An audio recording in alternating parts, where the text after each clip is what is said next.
강혜신의 오늘의 미국.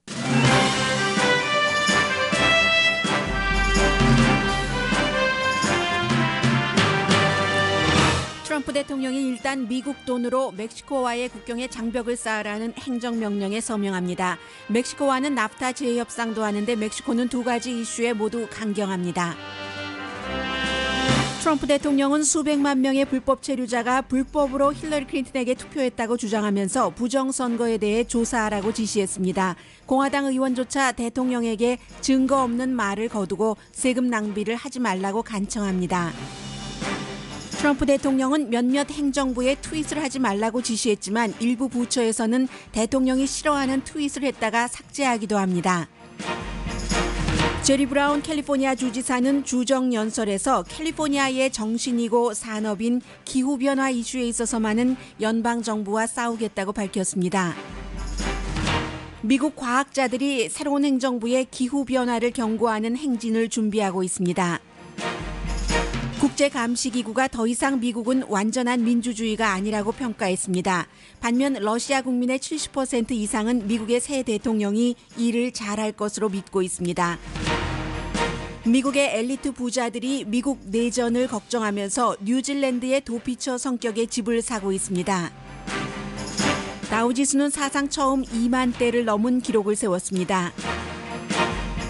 이북 판매가 크게 줄어들었습니다. 한국의 조류 인플루엔자 사태로 미국 농부가 득을 보고 있다고 LA타임즈가 전했습니다. 태영호 전 영국 주재 북한 공사의 외신 기자단과의 인터뷰는 모든 주요 언론이 전합니다. 한마디로 김정은 정권이 약해지고 있다는 주장입니다. 여러분 안녕하십니까? 오늘의 미국 강혜신입니다.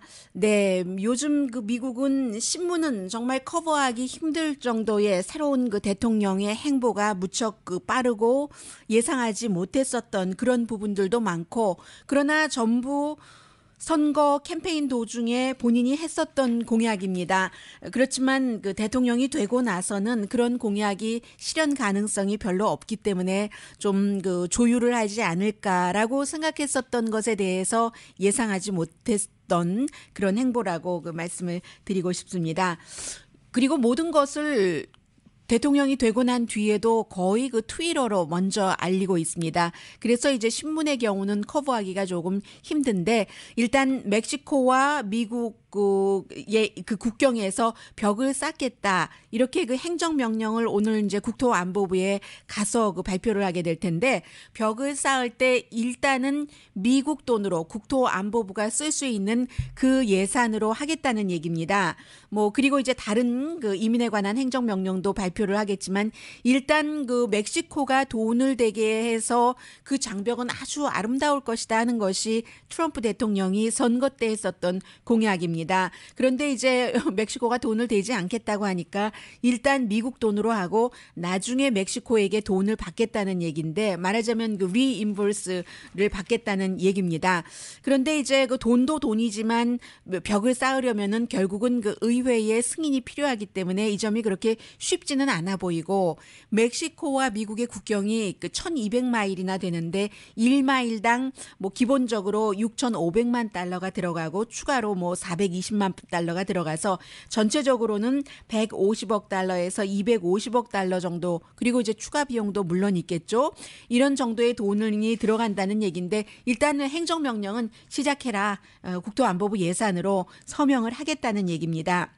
여론은요, 지난 11월에 퀴니피악 유니버시티에서 조사를 했더니 55%가 반대를 했고, 그보다 조금 먼저 8월 달에 퓨 리서치사의 여론조사 결과는 61%가 반대했고, 반대하는 이유는 다른 여론조사 기구도 반대가 더 많습니다. 로이터와 입소스도 마찬가지인데 전부 돈 낭비라는 얘기죠.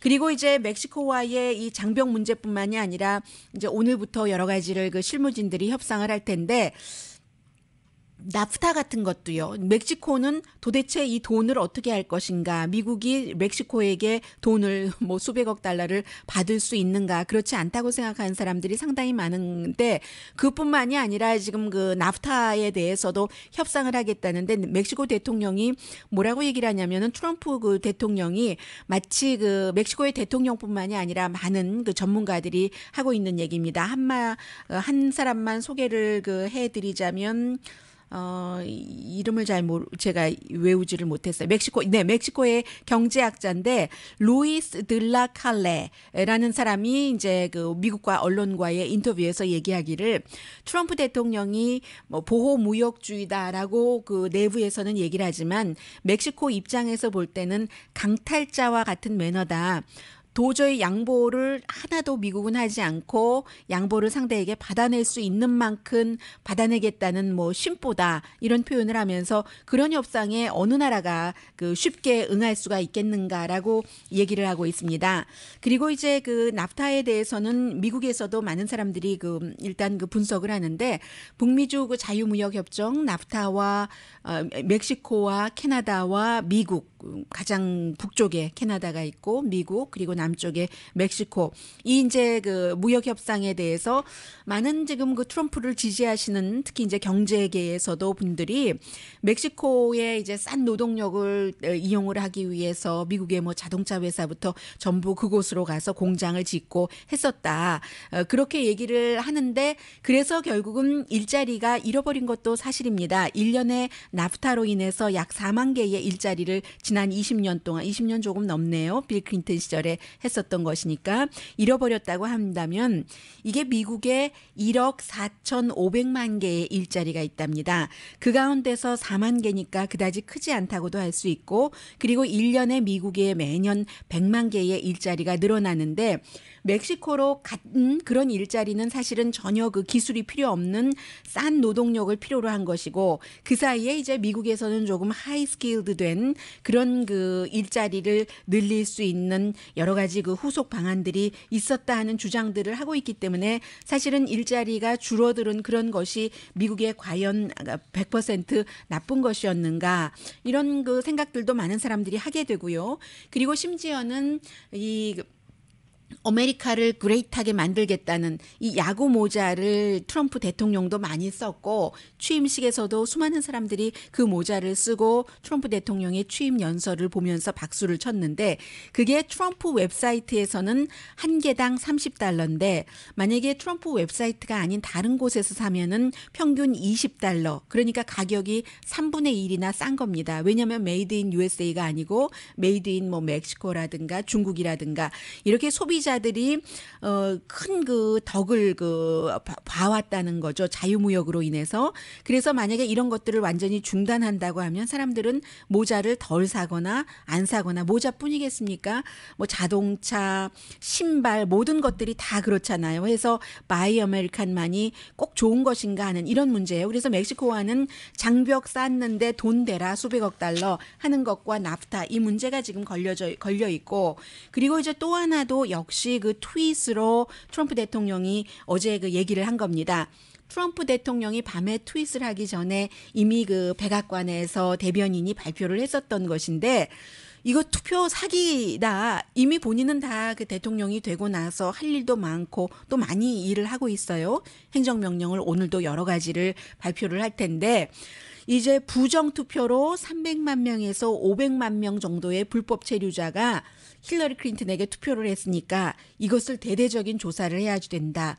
그리고 사실은 이 같은 내용들에 대해서는 그 불법 투표를 했다는 주장에 대해서는 의회 의원들과 공식적으로 만난 첫 미팅에서 새로운 대통령이 한 얘기이기 때문에 의회 의원들도 이 자리에서 그 얘기를 할 것은 아닌데 하고 좀 불편해했었던 것은 사실입니다. 그래서 트럼프 그 대통령이 오래전에 숨진 사람까지 다 그 명단까지 이제 잘못 활용돼서 그래서 이제 투표 사기라고 표현을 하고 있는 거죠. 그랬기 때문에 내가 한 300만 표 힐러리 클린턴에게 대해서 덜 받았다. 물론 선거인단 표는 304표 대 227표로 크게 차이가 나서 대통령이 됐습니다. 그런데 이제 이것을 대대적으로 조사를 시키겠다는 얘기예요. 그러자 이제 어제 그 CNN에 뭐 잭 태퍼라든가 아니면 백악관의 그 션 스파이서 그 대변인이 얘기를 할 때 버즈피드 같은 웹사이트 기자들이 어제 이렇게 많이 물어봤습니다. 그렇게 얘기하는 것이 사실은 증거가 없기 때문에 무엇에 근거해서 하는 말이냐 하고 기자들이 추궁하듯이 백악관 대변인에게 많이 물어봤습니다. Does the president believe that millions voted illegally in this election, and what evidence do you have of 어떤 증거가 있느냐 하고 물어보는 거죠. if that's the case? The president does believe that. He has stated that before. I think he stated his concerns of voter fraud and people voting illegally during the campaign. And he continues to maintain that belief based on studies and evidence that people have presented to him. Exactly what evidence? Speaker Ryan today 네, said there's 도대체 no 어떤 증거에 의해서 그 대통령이 선거할 때도 그렇고 지금도 그렇게 믿고 있다 하니까 어떤 증거냐고 기자들이 계속 물어보고 있습니다. 사실은 뭐 정확한 그 증거는 없는 거예요. 왜냐하면 미국의 주정부라든가 시정부도 과거에 비해서 뭐 예를 들어서 약간의 그 배드 애플은 있을 수도 있지만 그게 대대적인 것도 아니고라는 것이고 어제 저녁에는 또 그 CNN 방송에 CNN과 그 트럼프 대통령과는 도저히 관계 개선을 해보려고 해도 좋을 수가 없어요. 이제 그런 것을 먼저 그 증거가 없다 하고 제시했었던 사람도 잭 태퍼라는 CNN의 기자고 그리고 저녁에는 앤더슨 쿠퍼라는 CNN의 대표적인 그런 앵커도 2012년 퓨 리서치사에서 역시 이제 이 같은 그 선거 부정에 대해서 조사를 했기 때문에 그 당시에 조사를 했었던 데이빗 베커라는 담당자와 인터뷰를 했더니 이 사람도 마찬가지로 점점 그때 그 이전보다 점점 이제 미국의 그 선거 제도 같은 것은 더 투명하고 정확하다 이렇게 얘기를 하고 있습니다. 그리고는 결국은 사우스캐롤라이나주의 상원 의원이고 예비선거에서는 한때 이 트럼프 후보와 겨뤘었던 린지 그레엄 공화당의 중진 의원조차도 대통령에게 간곡하게 그런 근거 없는 주장은 하지 말고 또 그것을 조사하라고 하면 다 돈도 없는데 연방정부에 돈이 들어가고 시간 노동력이 들어가야지 되니까 일 좀 하자. 선거는 아주 그 공정하고 정확했다라고 얘기를 하고 있습니다.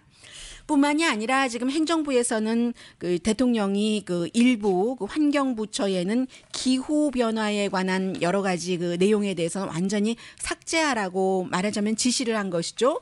왜냐하면 오바마 행정부와는 너무나 다른 겁니다. 오바마 행정부는 기후 변화는 사람이 일으키는 부분이 상당히 많고 그래서 우리가 뭔가 일을 해야지 된다는 입장이고 지금 뭐 환경부 그 장관 지명자도 기후 변화를 별로 믿지 않는 사람이 고 트럼프 대통령도 지금은 조금 뒤로 물러나지만 선거 캠페인을 할 당시에는 기후변화의 주장은 가짜다라고 얘기를 했었던 사람이잖아요.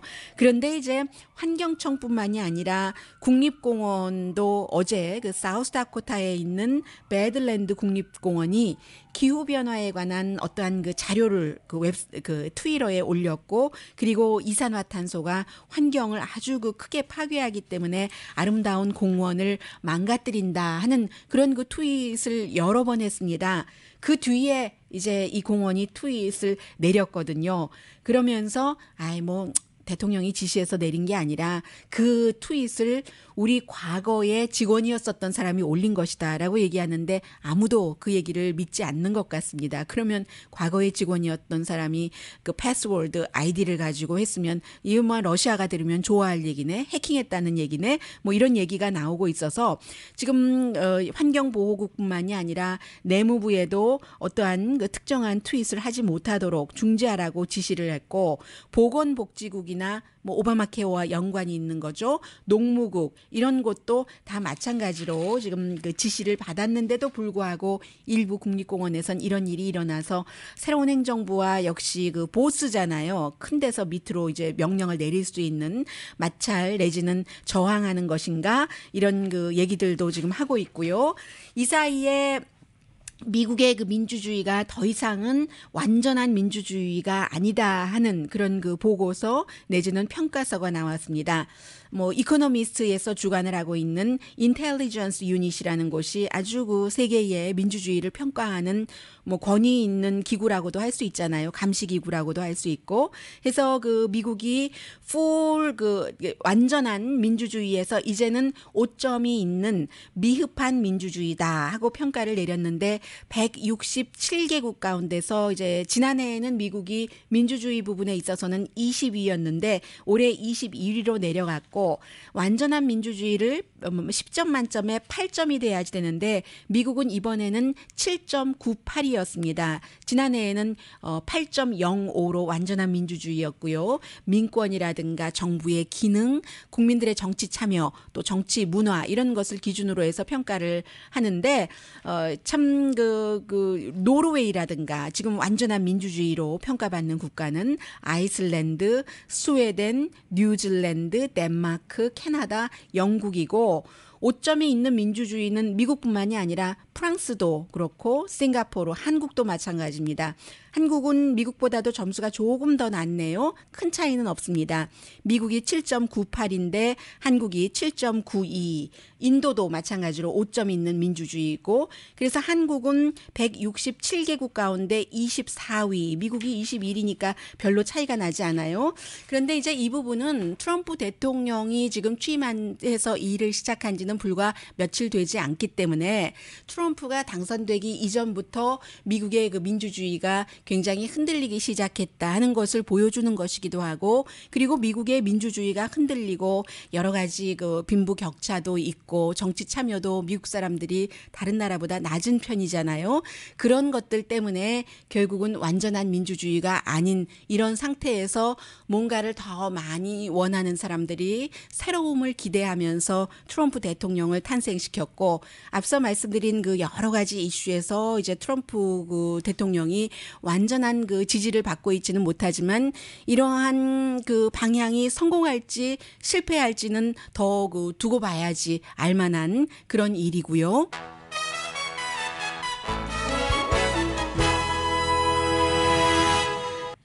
참 민주당에서는 트럼프 대통령이 핵단추를 누를 수 없도록 하는 그 같은 그 법안을 만들려고도 시도를 하고 있습니다. 지금까지는 대통령이 의회의 승인이 없이도 핵단추를 누를 수 있는 것이죠. 그런데 언론이나 민주당 정치인, 민주당 유권자들과 또 다른 편의 그 그룹들의 사람들의 트럼프 대통령을 바라보는 시각은 여전히 그 다르고요.